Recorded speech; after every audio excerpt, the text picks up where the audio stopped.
قل للكون وقل للخلق وللأزمان كم تهنأ وفؤادك يملأه القرآن قل لهموم الناس وأسئلة.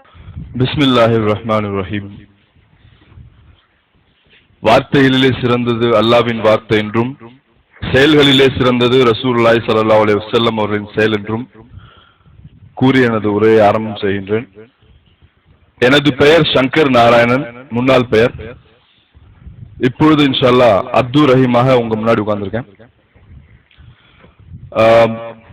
வாழ்க்கையெல்லாம் ரொம்ப நல்லா வெற்றிகரமாகவே எனக்கு தொடங்க அல்லாஹ் உதவி செஞ்சான். ஏன்னா தாயின் கருவறையிலிருந்தே அல்லாஹ் நிறையவே எனக்கு உதவி செஞ்சிருக்கான். ஏன்னா என்னுடைய அம்மா பாத்தீங்கன்னா ஒரு பிராமண வகுப்பை சேர்ந்தவங்க, அப்பா செங்குந்து முதலியார், இட் இஸ் அ நான் பிராமின். அதுல ஒரு 3 பெண் குழந்தைகளுக்கு தாய் என்னுடைய அம்மா. 4வதாக ஒரு ஆண் குழந்தை ரொம்ப தீவிரமா அந்த குடும்பமே எதிர்பார்க்குது. பொதுவா இந்துக்களோட ஒரு கான்செப்ட் என்னன்னா, கொல்லி போடுறதுக்கு ஒரு பிள்ளை இல்லையம்பாங்க. உயிரோட வாழ்றப்ப பாதுகாத்துக்கிறதுக்காக எதிர்பார்க்க மாட்டாங்க, செத்து போனதுக்கு அப்புறம் அந்த கொல்லி போடணுமா, அதுக்காக எதிர்பார்ப்பாங்க. அதுதான் அவங்களோட ஆரம்ப கான்செப்ட். சோ கொல்லி போடுறதுக்கு ஒரு பையன் இல்லையே அப்படின்னு எங்க அப்பா எதிர்பார்க்கிறாரு. இன்ஷா அல்லாஹ் ஒரு பையனை பெற்று தரேன்னு அம்மாவும் அந்த ஒரு முயற்சியில இருக்காங்க. 4வதா நான் வயிற்றுல இருக்கேன். அப்ப குடும்ப ஜோசியர்கிட்ட கேக்குறாங்க, யாருன்னா என்னோட பாட்டி, அப்பாவோட அம்மா. கேக்குறாங்க, என்ன கேக்குறாங்கன்னா, நான் குளித்தலை வட்டம் திருச்சி மாவட்டத்துல இருந்து வரேன் நானு. அப்ப என் பாட்டி கேக்குறாங்க, குடும்ப ஜோசியத்தை கேட்டு, என்ன வயிற்றுக்குள்ள குழந்தை இருக்குன்னு பாருங்க. அப்ப அந்த ஜோசியர் சொல்றாரு, உங்களுக்கு மதுரை மீனாட்சியை பொண்ணா பிறப்பான். ஏற்கனவே 3 மீனாட்சி இருக்குப்பா, 4வது மீனாட்சியா? அப்படி கேக்குறப்போ ஆமா அப்படி அவரு கன்ஃபார்மா சொல்றாரு. குடும்ப ஜோசியர் இல்லையா, அதெல்லாம் முடிவு பண்ணிட்டாங்க, இந்த குழந்தைய வயிற்றுல போட்டு தள்ளிடணும் அப்படின்னு. சோ அப்ப ஆரம்பிச்சது என்னுடைய தாயினுடைய, ஏன்னா என் பாட்டி சொல்லிட்டாங்க, 4வதும் பொண்ணா பெத்தேன்னா வீட்டுக்கு ஆகாது, உன்னை வீட்டை விட்டு துரத்தி விட்டுருவோம். ஏன்னா அதுக்கு மேல எங்களுக்கு ஜோசியத்துல இடம் கொடுக்கல. வேற பையன் பொண்ணா பார்த்து என் பையனை நான் கல்யாணம் பண்ணி வச்சிருவேன். யாரு? என்னோட அப்பாவோட அம்மா. அப்போ எங்க அம்மாவுக்கு ரொம்ப வருத்தம், இதையும் 4வதா பொட்டைய பெற்றுட்டோம்னா மிச்சம் இருக்கிற 3ஐயும் எங்க நான் கொண்டு போவேன், 3ஐயும் நான் ரோட்ல தவிக்க விடுறதா, அதுக்கு பெட்டர் இது உள்ளுக்குள்ளே போட்டு தள்ளிடுறேன் அப்படின்னு. சோ வயிற்றுல இருக்கிற பேர் அவங்க என்னென்னலாம் சாப்பிடக்கூடாதோ, ஒரு கருவுக்கு தடை செய்யறதுக்கு என்னென்ன செய்யக்கூடாதோ எல்லாமே செய்ய ஆரம்பிச்சாங்க. ஆனா இதை கொடுத்தது யாரு? அல்லாஹ் இல்லையா? அவன் என்ன செய்யறான், இவங்க திங்கிற எல்லா விஷயத்தையும் அந்த குழந்தைக்குன்னு ஒரு நல்ல ஒரு அமிர்தமாக்குறான். அந்த குழந்தை நல்லபடியா வளருது, அல்ஹம்துலில்லாஹ். இன்னைக்கு முன்னாடி பேசிட்டு இருக்கு, அல்ஹம்துலில்லாஹ். எல்லா புகழும் அல்லாஹ்வுக்கு. அப்படி வளர்க்குறப்போ, ஏன்னா அப்போ ஸ்கேன்லாம் கிடையாது, இது ஆனா பொண்ணான்னு பாக்குற ஸ்கேன் கிடையாது, அந்த வசதி இல்ல. சோ இவங்க குழந்தை அழியும் எதிர்பார்க்கறாங்க, அழியல. 4 நாளா அது பெருகுது. டாக்டர்கிட்ட போய் கேட்கறாங்க, இதை எப்படி அழிச்சிருங்க? இல்ல, அந்த ஸ்டேஜை தாண்டிடுச்சு. ஐயோ, நான் செத்தாலும் பரவாயில்ல, இதை போட்டு தள்ளிருங்க, ஏன்னா என் மத்த 3 பிள்ளைங்க ரோட்ல அனாதையா நின்றக்கூடாது. அப்படி ஒரு சிச்சுவேஷன்ல டாக்டர் கேட்கிறப்போ, இல்ல அந்த பாவத்தினால செய்ய முடியாதுன்னு. இவங்க என்ன எல்லாமோ செய்யறாங்க, இதுதான் அதுதான் இல்ல, பப்பாளி பழ ஜூஸ் என்ன, அனாசி பழ ஜூஸ் என்ன, கற்பூரம் என்ன, அல்ஹம்துலில்லாஹ் எல்லாத்தையுமே ரூட் விட்டு பாக்குறாங்க. அல்லாஹ் அவன் பாதுகாக்கிறான், அல்ஹம்துலில்லாஹ். சோ 4வது பொண்ணுன்ற எதிர்பார்ப்புல தான் எல்லாரும் இருக்கிறாங்க. அப்போ ரொம்ப ஒரு இக்கட்டான சூழ்நிலை, பிறந்தவொடனே கழுத்து திரும்பிடணும் அப்படின்னு. எப்படி எல்லாம் இருக்கிறாங்க பாத்துங்க. ஒரு பெண் குழந்தை அவ்வளவு கேவலமா ஆகி போச்சு இந்த உலகத்துல. எப்போ இது ஒரு 28 இயர்ஸ் பிஃபோர் நான் சொல்றது. அந்த ஒரு ஹாஸ்பிட்டல்ல ரொம்ப எல்லாரும் அவளை எதிர்பார்க்கறாங்க, பொண்ணுதான் பிறக்கும். அப்புறம் எங்க அப்பா ஹாஸ்பிட்டலுக்குள்ளே போக மாட்டேன்ட்டார், ஏன்னா பெண் குழந்தை தெரிஞ்சு போச்சு இல்லையா. அப்போ அந்த நிமிஷம் வருது, அல்ஹம்துலில்லாஹ். 26 ஏப்ரல் மாசம் 1987 சாயங்காலம் ஒரு 4:25 மணிக்கு வெளியே தள்ளுது. பார்த்தா பையன் மாதிரி இருக்கே. அப்புறம் ஃபுல்லா வெளியே வந்தாச்சு, பையனே தான், அல்ஹம்துலில்லாஹ் பையன். அப்போ அந்த பெண் ஒரு பையனுக்கு தாயாயிட்டா. அதுக்கப்புறம் அந்த பெண்ணுக்கு கொடுக்கக்கூடிய மரியாதை பாத்தீங்கன்னா அல்லாஹ் அக்பர் பார்க்க முடியாது உங்களால. நாத்தனார் என்ன, மாமியார் என்ன, கொழுந்தனார் என்ன, எல்லாம் தாங்குறாங்க. ஏன்? ஒரு பையன் பிறந்துட்டா. அப்ப அந்த பையனுக்கு அவ்வளவு மதிப்பா, பெண் அவ்வளவு கேவலமா? அல்லாஹ் அக்பர். அந்த என்னுடைய பிறப்பில் அல்லாஹ் அந்த சிறப்பு வச்சான். எங்க அம்மா இன்ன வரைக்கும் சொல்லுவாங்க, எங்க அம்மா இப்போ இல்ல, அவங்க இறந்து போயிட்டாங்க. உயிரோடு இருக்க காலம் வரைக்கும் சொல்லுவாங்க, நீ எனக்கு சம்பாரிச்சு 4 காசு கொடுக்க வேண்டாம் மகனே, நீ பையனா பிறந்ததே என் குலத்தை காப்பாத்திட்ட, என் பிள்ளைங்களை காப்பாத்தின, என்னை காப்பாத்தின. சோ அல்லாஹ் அந்த பிறப்புல அந்த ஒரு சிறப்பை வச்சான். நீ பிறந்ததை நாங்க திருவிழாவா கொண்டாடணும் அப்படின்னாங்க. தங்க தாம்பாளத்தை வச்சு தாங்குவாங்கன்னு சொல்லுவாங்க இல்லையா, அந்த லெவலுக்கு அல்ஹம்துலில்லாஹ் நல்லா தாங்கினாங்க. அல்ஹம்துலில்லாஹ் நானும் ஒரு 10ஆம் வகுப்பு வரைக்கும் ஒரு ஹிந்து குடும்பத்துல ஒரு பிராமினாகவும் முதலியாராகவும் கலந்து தான் வளர்றேன். ஏன்னா எங்க அப்பா சிவன் கோத்திரம், அம்மா வைணவ கோத்திரம். அம்மா நாமம் போடுற கும்பல், அப்பா பட்டு அடிக்கிற கும்பல். ஸோ இதுல எனக்கு பேர் வைக்கிறதுலையும் பிரச்சனை வருது. பையனுக்கு என்ன பேர் வைக்கிறது? அம்மா சொல்றாங்க இல்ல வைஷ்ணவ கோத்திரத்துல தான் வைப்பேன், ஏன்னா நான் பெற்றிருக்கேன். அப்பா சொல்றாரு அது குழந்தை என்னோட இது, நான் சிவன் கோத்திரத்தை அப்படிதான் நான் பேர் வைப்பேன். சரி சண்டே வேணும், ஐயர் வராரு, சங்கர் நாராயணனே பேர் வைங்க, அது சிவன் வைணவம் ரெண்டுமே கலந்து வருது. சரி அல்ஹம்துலில்லாஹ் அங்கேயும் நல்லபடியா அல்லாஹ் அந்த ஒரு குழந்தைக்கு ஒரு சிறப்பை கொடுத்து கொண்டு வர அல்ஹம்துலில்லாஹ். வருது 10வது வரைக்கும் வந்தாரு. 10ஆம் வகுப்பு பயின்று முடிச்சதுக்கு அப்புறம் ஒரு கிறிஸ்தவ மாணவருடைய ஒரு பழக்கம் கிடைக்குது. அவர் மூலியமா என்ன பண்றேன் அப்படின்னா கிறிஸ்தவ மதம் எப்படி என்னங்கிறத ஆராயறேன். அது வரைக்கும் எனக்கு எப்படி ஒரு சந்தர்ப்ப சூழ்நிலைன்னா ரொம்ப ஷார்ட்டா முடிச்சுக்கிறேன், ஏன்னா நேரம் கம்மியா இருக்கிறதுனால. என்ன வீட்டை விட்டு வெளியே அனுப்ப மாட்டாங்க, ஏன்னா எனக்கு வந்து இரும்புல கண்டம் இருக்கும், அதனால வீட்டுக்குள்ளதான் வளர்த்தாங்க. ஒரு சைக்கிள் கூட கத்துக்க விட மாட்டேன்ட்டாங்க. ஒரு பையனை வந்து பொண்ணா வளர்த்தாங்க, பொண்ணை பையனா வளர்த்தாங்க எங்க வீட்டுல. எனக்கு வீட்டோட வேற எங்கேயும் வெளியே போக முடியாது. எங்க வீடு ஒரு பெரிய பூஜை ரூம். உலகத்தில் வைக்கப்பட்ட எல்லா சைத்தானுடைய சிலைகளும் எங்க வீட்டு ரூம்ல தான் இருக்கும். அதே சமயத்துல ரிக் யஜுர் சாம் அதர்வடங்கிற அறிவுபூர்வமான வேதங்களும் இருந்தது. எனக்கு வேற வழி இல்லை. எனக்கு ஒரு சான்ஸ்கிரிட் படிக்க தெரியும், அதனால எல்லா வேதங்களையும் ஓரளவு படிச்சோம். படிக்கிறப்போ அந்த யசூர் வேதத்துல ரசூலுல்லாஹி ஸல்லல்லாஹு அலைஹி வஸல்லம் பத்தி மஹமூதான் வருது, அது மாதிரி ஜீசஸ் கிரைஸ்ட பத்தியும் ஈசான்னு சொல்லி வருது. ஸோ இதெல்லாம் படிக்கிறப்போ அடுத்த வேதத்தை பத்தி நம்ம இதுலயே இருக்கு, அடுத்த ஆளுக்கும் நமக்கு என்ன சம்பந்தம்? எங்க தாத்தாட்ட விளக்கம் கேட்க போறேன், அபிஷ்டு மாதிரி பேசாத, அதெல்லாம் நீ படிக்க கூடாது, அதெல்லாம் கேட்க கூடாது, இது இவ்வளவுதான். எப்படி அறிவு வந்து ஆண்டவன் வந்து கொடுக்குறான் அப்படின்னா இந்த ஒரு புரோகிதர்களோட வேலையை வந்து அதை தட்டி தட்டி உட்கார வைக்கிறதா. அவங்க எந்த நாள்ல அந்த வந்தேரிகள் இந்த ஆரிய கலாச்சாரத்தோட இங்க வந்தாங்களோ அந்த நாள்ல இருந்து இந்த நாள் வரைக்கும் அவங்க செய்ய வேண்டிய வேலை அல்ஹம்துலில்லாஹ் அப்படிதான் செஞ்சுட்டு போயிட்டு இருக்காங்க. அல்லாஹ் நாடியவர்களை தவிர மற்றவங்க எல்லாம் அதுல விழுந்து நரகத்துக்கு தான் போயிட்டு இருக்காங்க. அல்லாஹ் பாதுகாக்கணும் எல்லாத்தையும். ஸோ அப்படி என்னோட ஒரு வளர்ப்பு பாத்தீங்கன்னா அந்த ஒரு ரிக் வேதம், யஜுர் வேதம், சாம வேதம், எங்களோட ஸ்லோகாஸ், மந்திரம், தந்திரம் இப்படியே தான் போயிட்டு இருந்தது. 10th முடிக்கிறேன், +1 போறேன், வேற ஸ்கூல் போகணும். ஒரு கிறிஸ்தவ நண்பரோட பழக்கம் கிடைக்குது. அவர் வந்து கடவுள் வந்து ஒருத்தன் தான், மற்ற யாரும் கிடையாது அப்படின்ற கான்செப்டுக்குள்ள கொண்டு வராரு. நானும் கடவுள் ஒருத்தன் தான், அவன் விஷ்ணு தான், அவன் வேற யாரும் இல்லை அப்படின்ற. இல்லையே விஷ்ணுக்கு பொண்டாட்டி இருக்கே, விஷ்ணுக்கு பிள்ளைங்க இல்லையே, இவர் இந்த கான்செப்ட்ல கொண்டு வர. நான் அப்ப யோசிக்கிறேன், ஆமா அந்த கிறிஸ்தவ நண்பர் வந்து இன்னும் மறக்க முடியாது அவரை. அவர் ஒவ்வொரு கான்செப்ட் உள்ள புகுத்துவாரு. நானும் கிறிஸ்தவத்தை ஏற்றுக்கொள்கிறேன். எப்படியெல்லாம் இருந்தேன் அப்படின்னா ஒரு சிவன் லிங்கத்தை என்னோட எப்பவுமே வச்சுக்கிட்டு இருப்பேன். அந்த சிவன் லிங்கம் என்னை விட்டு எப்பவும் பிரியாது. அது அந்த அளவுக்கு உதவும் நானும் ஊறி போயிருந்தோம். அது மாதிரி அந்த விஷ்ணு அந்த கடவுள் இல்லாம அந்த அளவுக்கு ரொம்ப ரொம்ப டீப்ல ரொம்ப டீப், இப்படி எப்படி டீப் எல்லாம் கிடையாது. திங்கக்கிழமை நான் அந்த விரதம் அந்த விரதம் இந்த விரதம் சஷ்டி அது இது எல்லாமே பார்த்தா சொல்ல முடியல. அப்புறம் வந்து கிறிஸ்தவ நண்பரோட ஒரு இது கிடைக்குது. இந்தியாவை தாண்டிங்கன்னா உங்களுக்கு இந்து கடவுள் யாரையும் நீங்க பார்க்க முடியாது. அவ்வளவு தூரம் போக வேணாம். நீங்க அந்த கருப்பணசாமி, இன்னும் நீங்க அந்த முத்துரா ஒரு கடவுள் பேரெல்லாம் இருக்கு, அதெல்லாம் கேரளா போனீங்கன்னா யாரு என்னன்னு கேட்பாங்க. ஸோ உன் ஸ்டேட் விட்டு ஸ்டேட்டே வந்து இந்த கடவுள்கள் பேர் தெரியாது.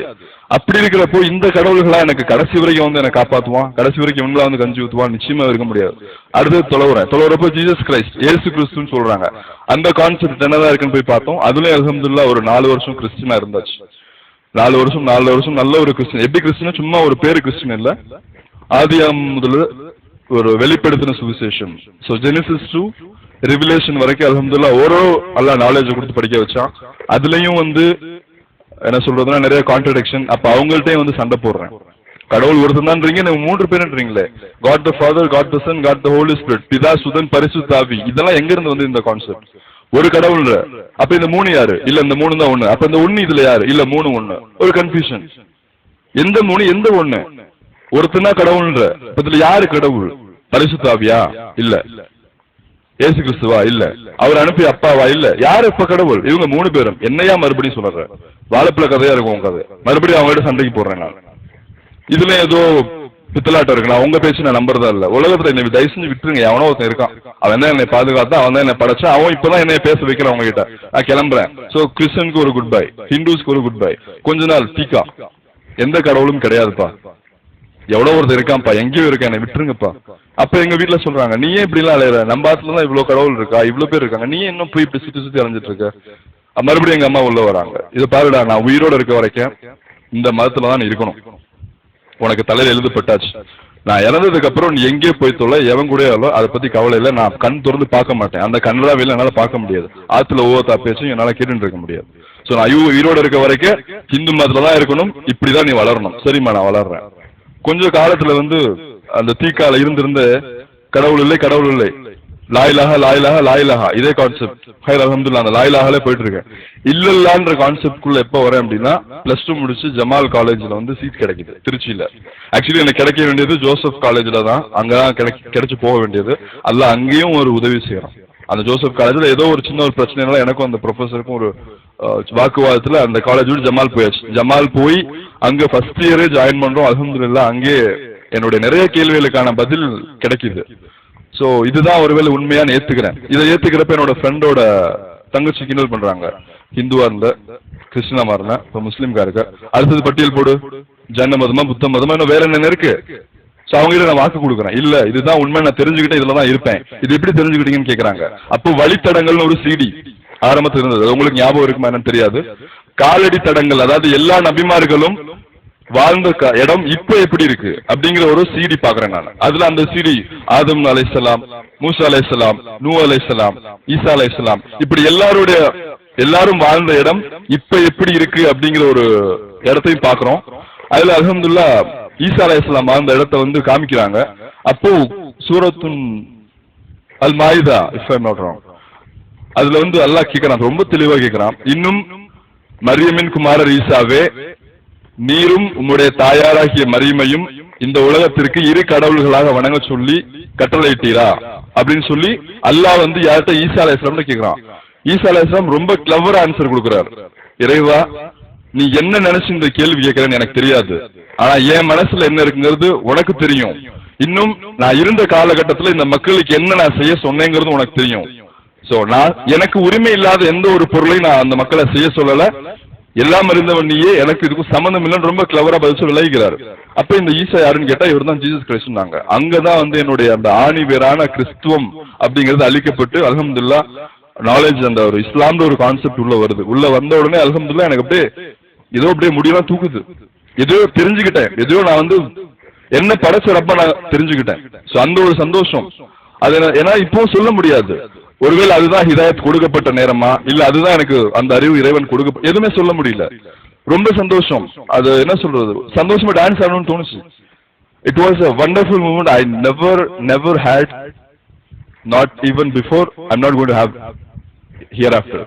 இதுக்கப்புறம் எனக்கு அந்த ஒரு சிச்சுவேஷன் கிடைக்கும்னு நான் நம்பல. அந்த ஒரு ஹிதாயத் கிடைச்சிருச்சு அல்ஹம்துலில்லாஹ்.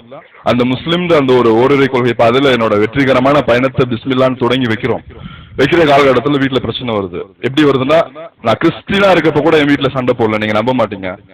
அந்த கிறிஸ்டினை விட்டுட்டு நான் முஸ்லீம் ஆறேன்.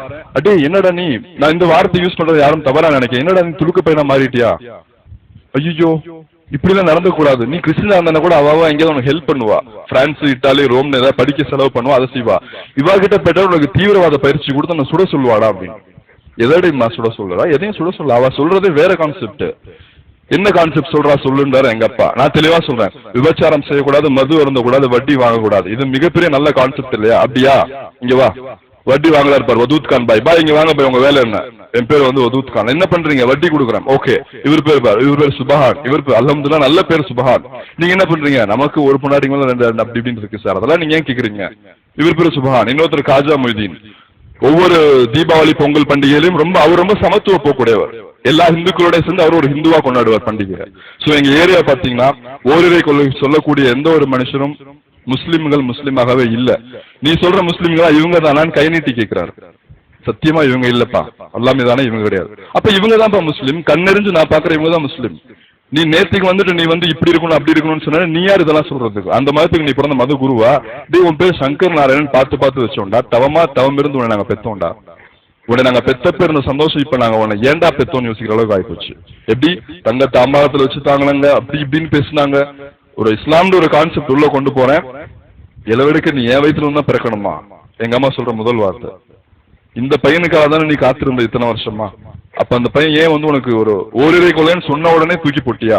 ஆனா எங்க அம்மா கொஞ்சம் மேல பாசமா இருப்பான். நான் அப்படி சொல்ல வரலப்பா, இது நீ பண்ணேன்னா நம்ம பாத்துல இருக்க மத்த பெண் குழந்தை எல்லாம் கல்யாணம் நடக்கும், இன்னும் எவ்வளவு பேர் இருக்காங்க, நீ பாட்டுக்கு துலுக்க ஆய்வாளர் கொஞ்சம் சவகாசம் வச்சுக்கணும், என்ன ஆகும்? நம்ம குடும்பத்துல எதுவும் நடக்காது நல்லது.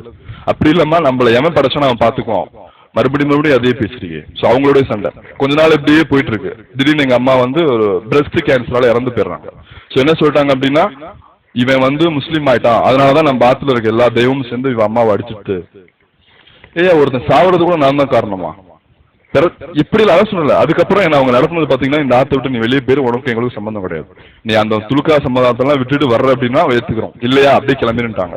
அல்ஹம்துலில்லாஹ் எனக்கு எவன் உயிர் கொடுத்து எவன் என்ன காப்பாற்றணும் அவன் தான் இங்க பேச வைக்கிறான் அவங்க முன்னாடி, அவன் என்ன பாத்துக்கோன்னு சொல்லி நானும் குட் பை சொல்லிட்டு கிளம்பியாச்சு. எங்க போவேன் எனக்கு எங்கேயும் போக தெரியாது, சித்தி வீடு அங்க போயாச்சு. அவங்களும் பிராமின், அவங்களும் ஆரம்பிக்கிறாங்க. ஸோ இப்படியே ஒவ்வொருத்தவங்களும் ஆரம்பிச்சு என் லைஃப் ரொம்ப ஒரு கஷ்டத்திலே ஓடிட்டு இருந்தது. அப்புறம் எங்க அப்பா கொஞ்ச நாள் மண்ணை வரி போட்டாரு, எவ்வளவு எல்லாம் வந்து பேசக்கூடாது எல்லாம் பேசுவாரு. ஹோட்டல் வச்சிருப்போம், 4 பேர்த்து கூப்பிட்டு இது மாதிரி துலுக்கனா போயிட்டாங்க, புத்திமதி சொல்லுங்க பாரு. அவர் ஒரு கொஞ்ச நாள் சைக்கோ மாதிரி ஆயிட்டாரு. ஏன்னா ஒரே பையன், அவனே விட்டுட்டு என்ன பண்றது. நான் அவர்கிட்ட தெளிவா சொல்லிட்டேன், நான் மதம் மட்டும்தான் மாறி இருக்கேன், என் மனசு மாறல. நான் முஸ்லீம் ஆனாலும் உங்க பையன் தான். எவ்வளவு உங்களை சொல்லி பாரு, யாரும் எதுவும் கேட்கல, ரொம்ப கொடுமைப்படுத்துறாங்க. சில சமயத்துல என் மாமா வந்து மிரட்டுவார், எப்படின்னா அவனை நான் போட்டு தள்ளிடுவேன் அப்படின்பாரு. எனக்கு அவர் ஏன் இப்படி சொன்னாருங்கிறது எனக்கு விவரம் புரியல. கொஞ்ச நாளுக்கு அப்புறம் என்னோட கல்யாணத்துக்கான பேச்சு ஆரம்பிச்சது. அப்போ வந்து அத்தை பொண்ணு தான் கல்யாணம் பண்ணி வைக்கணும் அப்படின்னு சொல்லி பேசியிருந்தாங்க. அப்ப நான் தெளிவா சொல்றேன், நான் ஒரு முஸ்லீம், இவங்களை கல்யாணம் பண்ணா இவங்க என்கிட்ட முஸ்லீமா மாறி அல்லாவை ஏத்துக்கிட்டு பண்ணாங்கன்னா நம்ம செஞ்சுக்கலாம், இல்லைன்னா பிரச்சனையே வேணாம். இதுல எதுவுமே வந்து நிர்பந்தம் கிடையாது. லக்கும் தீனுக்கும் வலியுதீன், உங்களுக்கு உங்களோட எனக்கு என்னோட அவ்வளவுதான். சரி, ஆரம்பத்துல எல்லாம் ஒத்து வராங்க. எனக்கு ஆனாலும் பயம் இந்த பொண்ணை கல்யாணம் பண்றதுக்கு, ஏன்னா ஹைப்போதெட்டிக்கல் சிச்சுவேஷன் இருக்கு, இதுவா கடைசி வரைக்கும் நான் முஸ்லீமா மேல எனக்கு என்ன விட்டுட்டு போயிருவீங்களா, இந்த மாதிரி கொஸ்டின் அந்த பொண்ணு ரைஸ் பண்ணாங்க.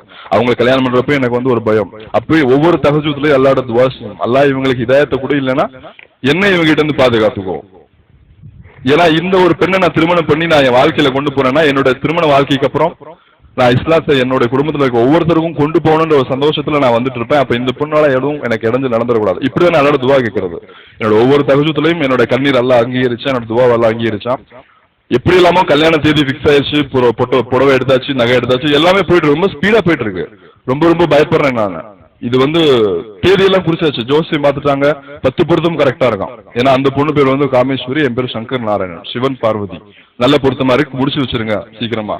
இந்த ரேஞ்சுக்கு போறாங்க. நான் ரொம்ப பயப்படுறேன். அல்லாட்ட கடைசி வரைக்கும் அந்த திருமணம் பிரேக் ஆன மாதிரி தெரியல. அல்ஹம்துலில்லாஹ் ஒரு பெரிய சண்டை வந்தது எங்க அப்பாவுக்கும் அவங்க அப்பாவுக்கும். உன் பையனை நீ வளர்க்க தெரியாம வளர்த்துட்டாதான் அவன் துலுக்கனா போயிட்டான். என் பையனை பத்தி நீ பேசாத, உன் பொண்ணை மட்டும் நீ பாத்துக்கோ, பொண்ணு கொடுக்குறேன், உனக்கே எவ்வளவு திமிரு இருந்தா பையனை பத்தி எனக்கு எவ்வளவு இருக்கும். இவங்களுக்குள்ள சண்டை. அல்ஹம்துலில்லாஹ் சண்டை முத்தாதான்னு பார்த்தேன், முத்துச்சு, முடிஞ்சது. அல்ஹம்துலில்லாஹ் போடு, அவ்வளவு முடிஞ்சது. உன் பொண்ணை கூட நீ கிளம்பி இனிமே இந்த கல்யாணம் நடக்காது. இதைத்தானே இப்ப நான் ஆரம்பத்துல இருந்து சொல்றேன்.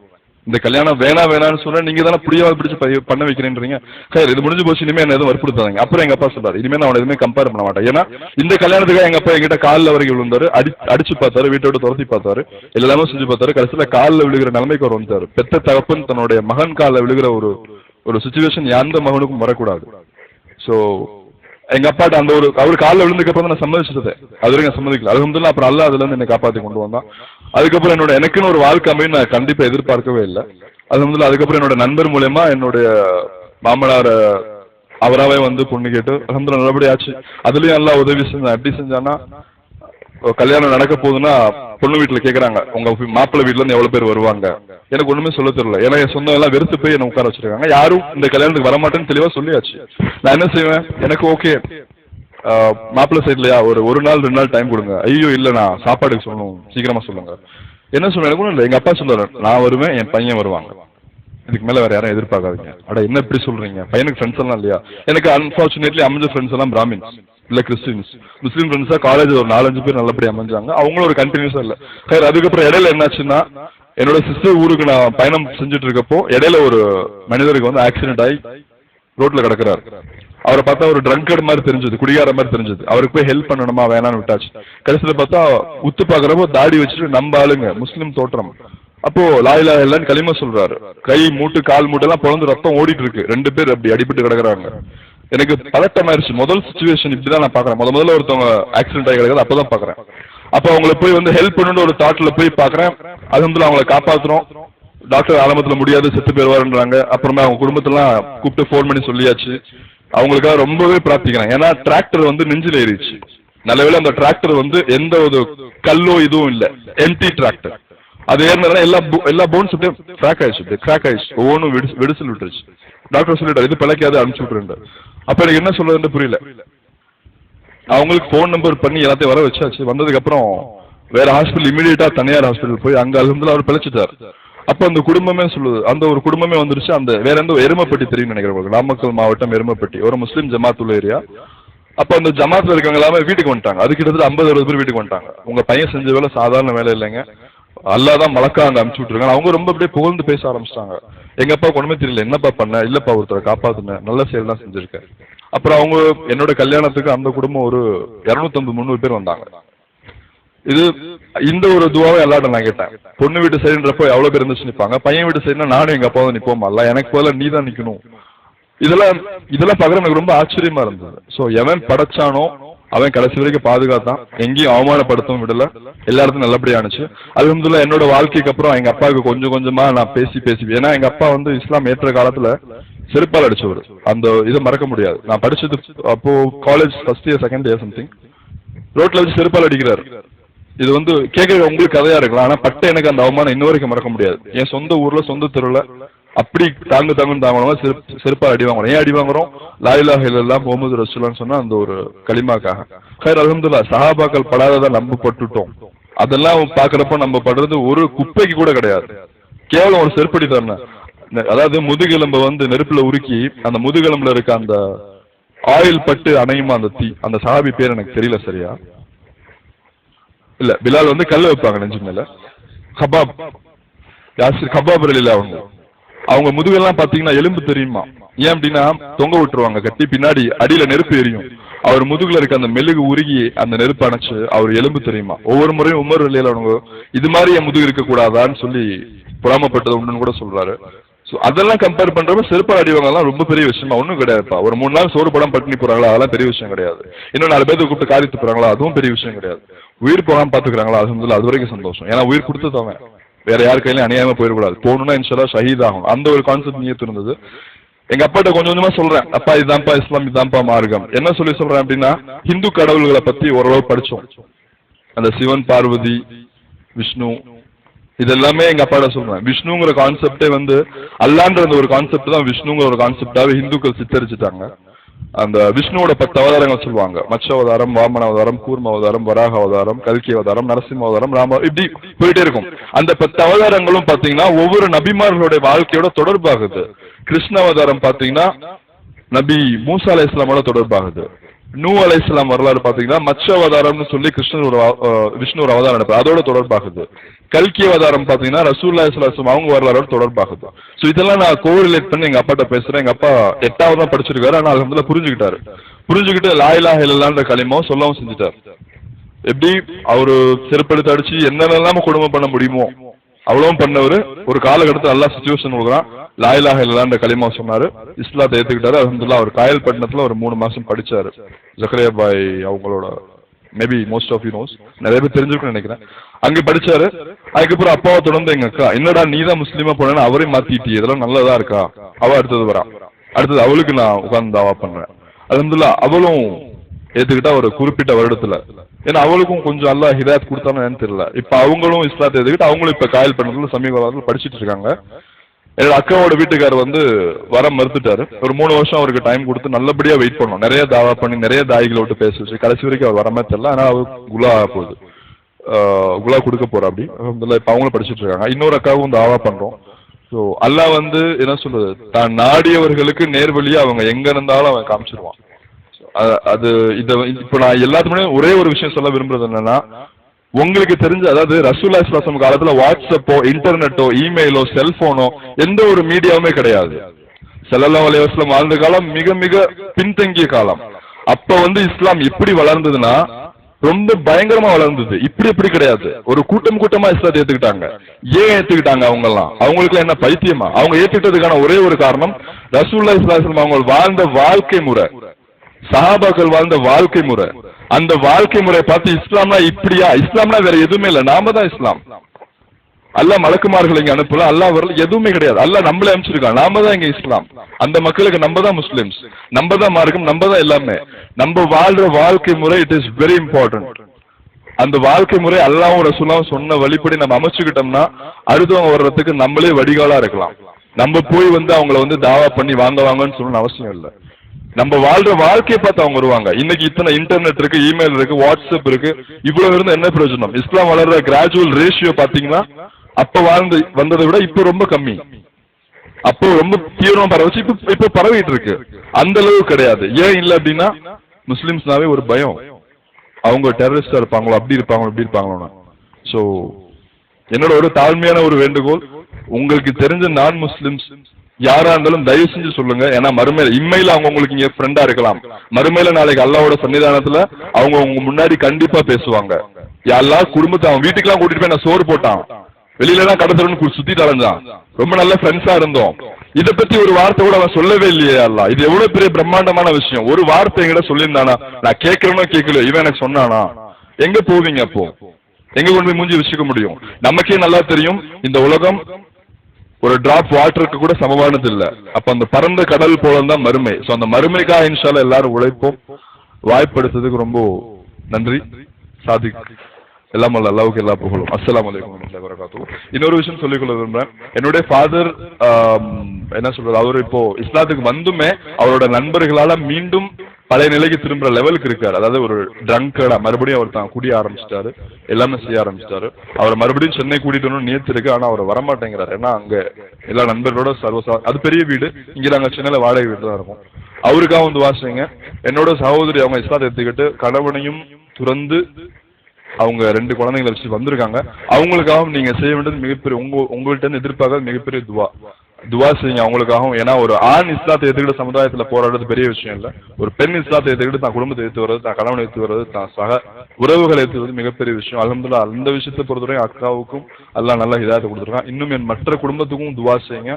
என்னுடைய ஒவ்வொரு சொந்தக்காரங்களும் நரக நெருப்புல விடுறதுக்கு எனக்கு கொஞ்சம் கூட விருப்பம் இல்லை. இன்ஷா அல்லாஹ் துவா செய்யுங்க. அஸ்ஸலாமு அலைக்கும் வரஹ்மத்துல்லாஹி வபரகாத்துஹு. يا حامل القرآن قد خصك الرحمن بالفضل والتيجان والروح والريحان. يا حامل القرآن قد خصك الرحمن بالفضل والتيجان والروح والريحان.